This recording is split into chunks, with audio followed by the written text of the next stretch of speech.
Hi there, future doctors! Today, we're diving into the fascinating world of CSF culture, a crucial process for diagnosing infections in the cerebrospinal fluid.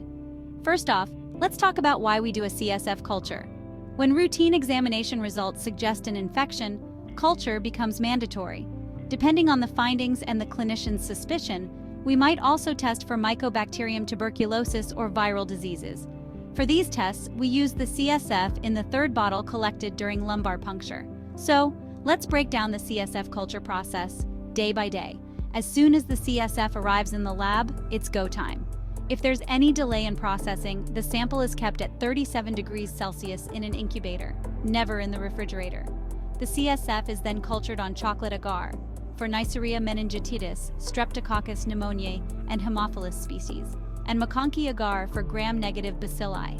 The chocolate agar is incubated in a candle jar at 37 degrees Celsius with 5 to 10% CO2, while the McConkey agar is incubated aerobically at the same temperature.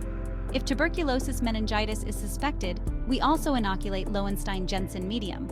For suspected Cryptococcus neoformans or other fungi, we use Sabouraud's agar and blood agar, incubated aerobically at 37 degrees Celsius. And don't forget the primary sensitivity test on chocolate agar, which is also incubated in a candle jar at 37 degrees Celsius.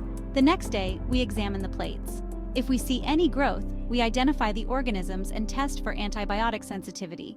If there's no growth, we re-incubate the plates for another 24 hours. Keep in mind, MEM tuberculosis and fungi might need a longer incubation period.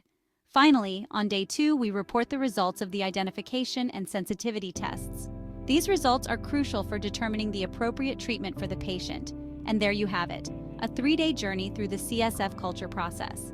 Understanding this process is vital for diagnosing and treating infections accurately and efficiently. Thanks for watching, and keep up the great work in your medical studies. Don't forget to like and subscribe for more informative content.